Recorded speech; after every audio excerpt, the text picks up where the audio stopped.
One is successful in a community and the other people hate him. One is successful in a family and every other person hates them. It's like he's the reason why we have failed. Who said? Most of the attacks you see are reaction to failure, reaction to personal failure, reaction to personal frustration. And they are looking for where to vent the frustration. Let us insult that man. A man that they will never stand with face to face. They are hiding somewhere and typing.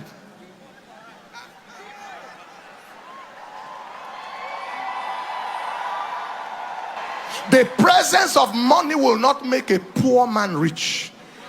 It will never. Because he's going to do his poverty behavior. The behavior that made him poor, he will escalate it and return back poorer. And the absence of money will not make a rich man poor. Because he has the sense to make the money. If he doesn't have cash, he will turn ideas to cash. So nobody is the reason why anybody is where they are. But what you celebrate is what you will attract. What you hate, you can't have. What you attack, you can't attract. So if you ever see something that is good, like it. Because if you like it, you won't lack it. And if you don't attack it, you can attract it. Number one mark of a false teacher, he is interested in making you pay your tithe. And he lives off it. And he lives in grand style, even though you are poor. How many Christians see through a false teacher there? Millions and millions of Christians are fooled, even though it's written plainly in Scripture. In their greed, they will exploit you. Let me ask you a straight question. How many preachers have you heard in your life who preach against these deceptive prosperity preachers who are interested in collecting your money? Please tell me their names. I'd like to listen to those preachers whom you have heard, who drive the money changers out of the temple like Jesus did. Well, if you listen to the wrong type of people, shall I tell you what the Lord told me to tell you? You deserve to be deceived. You deserve to be deceived because you honor a false teacher above the prophets of God who have written the Scripture. Sometimes I wonder what happened to men of God preaching peace, unity, togetherness, humility, humbleness. What happened to teaching all these good virtues? What happened? Why spend so much time on divisive things when you could preach something that unites the people? I know that one of the best policies that politicians have used, and it has been very, very successful to them, has been divide and rule. Divide the people across ethnic lines or tribal lines or regional lines so that you can easily pit them against each other and then by so doing govern them smoothly. Politicians have used these tactics flawlessly. It has served them so well. But when you look at the Bible and God, that is supposed to be everything good and kind and merciful, you would ask yourself why preachers are also into the game of dividing the people. Why? You can hear Paul Enenche talking, how people are so angry when you're succeeding and all they think about is to bring you down. Let me be clear and factual here. Are there people who are angry when some people are succeeding? Yes, they are. But do people spend their whole day just thinking about how to bring you down across the board? No. An average person doesn't even spend their time worrying about you. They don't even care about you. They are worrying about their own lives. If there are people who are spending 247 just trying to put some other people down, they are in the minority. They might just be a handful of people. Because let's take for example, right? If there were as many people who were trying to pull you down as some men of God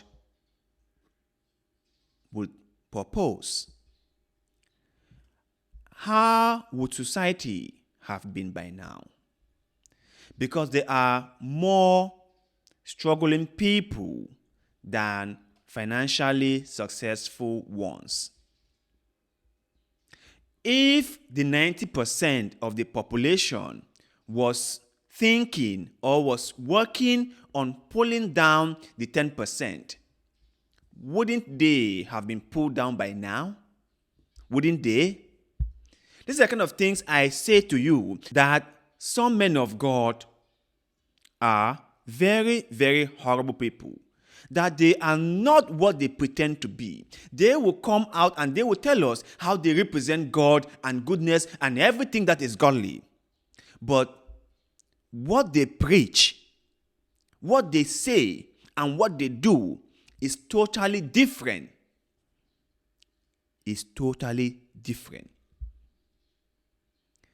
Ask yourself, you live in a community, and in your community, the majority of the people there are struggling.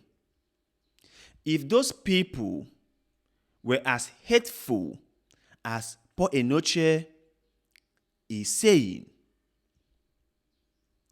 would your community still be standing? Would it?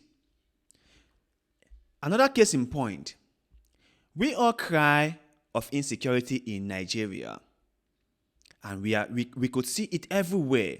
And people are scared. People are panicking. But the number of people who are engaging in this sinister act is just few. Just few. I don't think even up to 10% of the population is engaging in activities like that. But you can see how it has affected all of us. Then let's say if 30% of the population engage in activities like that, would we be able to get out of our houses? Would we be able to do anything? Won't the society just be upside down? My point is, people aren't as wicked as some men of God make it to be. People don't spend their time thinking about you as some men of God make it to be. The only reason they do it is because they want to divide the people.